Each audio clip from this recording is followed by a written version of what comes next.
In the real world, downtime is defined as a time of reduced activity, or more succinctly, inactivity. In action media, the term is a bit more nebulous, but we all know what it is when we see it. It's when the main plot is put on pause so the characters can either deal with a much lower stakes conflict, or can just hang out and have fun with each other. Naturally, there's less tension, less action, slower pacing, and usually more emphasis on character. Action-oriented stories need downtime.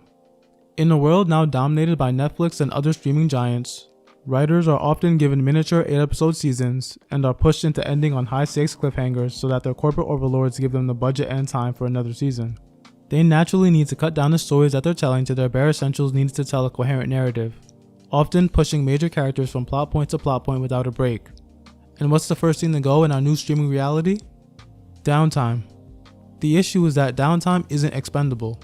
As a matter of fact, I'd go as far as to say that downtime is one of the most important aspects of any action-oriented work. And while it can't make a bad piece of media good, it is partly responsible for what makes good stories great. So let's talk about why. For one, world building. Now look, if the setting for the story in question is the real world, this isn't really going to matter. But a lot of these stories tend to have unique worlds with supernatural elements. And whether these elements be monsters, magic, or technology, downtime is exactly what you need to explore them. Sure, we as an audience may know what the world is like for battle-tested heroes, hardened criminals, and maybe a few civilians unlucky enough to find themselves in the main plot. But what's the world like for ordinary people? How do they live life in a world so different from our own? How do they interact with other races? Is magic plentiful and mundane? Or is it so esoteric that they only have the vaguest idea that it exists? Etc, etc. A break from the main plot grants you the opportunity to answer these questions and in turn helps your world feel more real. A second benefit of downtime is that it allows for further characterization. When you're away from the main plot, you get more breathing room to treat your characters like actual people. What do they like to do when they aren't fighting bad guys or saving the innocent? What are they like in their free time? Here, we can see their various hobbies and gain insight into hidden parts of their personality. In moments like these, we can learn things about these characters that we wouldn't learn in standard circumstances, which can help them feel more fully realized. And downtime gives your audience the chance to breathe. The overuse of very high stakes can drain your audience's investment because it's too much of the same in too little time. Things don't always have to be life or death. Sometimes characters can just deal with tamer beasts. Downtime can also be used to help characters feel like actual friends. Friends like to spend time together. They like doing fun stuff and exploring new things together. If the only time your characters interact is in battle or on some kind of mission, it ends up feeling less like a friendship and more like a work relationship. It's understandable in shorter narratives that you might not be able to include moments like this, but in a longer narrative of multiple arcs, as many works of action and fantasy are, you need to have your characters interact when there isn't any danger. And just as important, you need to show them actually enjoying being around each other. Think about Naruto and Sasuke for a moment. I've seen so many people complain about the fact that Naruto and Sasuke never really felt like actual friends. And to an extent, I have to agree. For a lot of the series, it felt like Naruto had this weird, codependent infatuation with Sasuke, whereas Sasuke just wanted to be left alone. Their relationship felt closer to a pseudo-romance than to the fraternal camaraderie that Kishimoto was clearly aiming for. And that's partially because, despite the fact that Naruto is a very long story centered around these two characters, there are very few scenes of them actually just talking casually and enjoying each other's presence before Sasuke goes rogue and the main plot goes into full gear. World building, character, highlighting relationships, all these different reasons I've just described are really just extensions of my most important point. Downtime establishes emotional investment. Heroes fight to save the world, but what exactly is the world? And why is it worth saving? Heroes fight to protect life, of course, but more specifically, they fight to protect the simple moments they share with one another. They're fighting, not just for themselves or for their superpowered friends, but for all the ordinary people that they've met on their journey. The world is worth saving because those people are worth saving, because those bonds are worth preserving. It's pretty common for the hero to flash back to their memories in their darkest moment.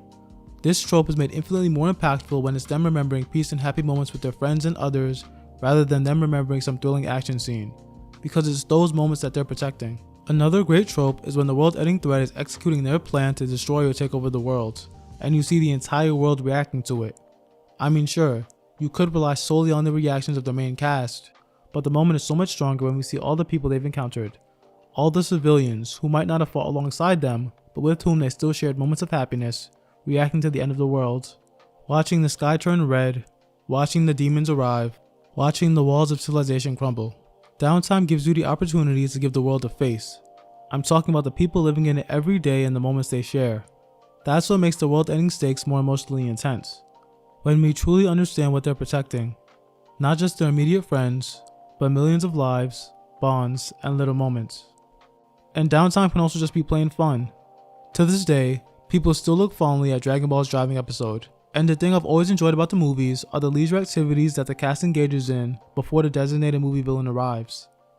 People can still recall the Kakashi Mask episode in Naruto, or Eri's smile in My Hero Academia, or the hundreds of examples of characters in JoJo's just messing around. There's Yusuke firing a spirit gun for Genkai during the Dark Tournament, Ichigo going to see the fireworks with Rukia, the Chainsaw Man trio going to Hokkaido and Aki giving up on the Gun Devil, etc. Some of the most beloved moments in media come from characters just goofing off, and Shonen is no exception. I'll sometimes hear pushback against these ideas, with people finding Downtime boring or pointless, but it doesn't have to be. I'll use My Hero Academia as my example because the series is an obvious problem child in this regard. When people complain about Downtime being boring, what they really mean is that the way the author wrote these parts made them unengaging to follow. My Hero Academia's problem here is that Downtime in the narrative is shifted to focus on irrelevant characters who contribute little to the overall story and theme of the work. Quality Downtime advances the aspects of the world that will be relevant later on, or explores different facets of an already relevant character. I'd argue that the only truly important UA students are Izuku, Shoto, Bakugo, and Uraraka, in that order, with some others having the spotlight for an arc or two here and there. The narrative is centered around the idea that hero society is selfish and corrupt. People want Downtime to be used to make those four more well-rounded characters, or to showcase the complexities of hero society as a force for good and evil. If the Culture Fest and Class B arcs had more of that, or at the very least were shorter, then they wouldn't be criticized nearly as much as they are. A lot of the Todoroki family drama takes place during Downtime, and no one has seriously ever called it a waste of time. In summary, people who complain that Downtime is pointless are really saying that a lot of Downtime is badly written and wastes time on irrelevant characters who can easily be removed from the story. Plenty of writers can't write Downtime in an engaging way. It's a skill to be learned. Downtime is all about interaction, and interactions between characters should be engaging. Otherwise, all the fighting they do is hollow. Proper amounts of quality downtime is important for any long-form action story, and in our modern streaming reality, where media needs constant excitement in fear of declining sales and cancellation, it's important not to forget that. But yeah, that's all for now. If you enjoyed the video, feel free to like, comment, and subscribe. It really helps me out, and I'll see you guys next time.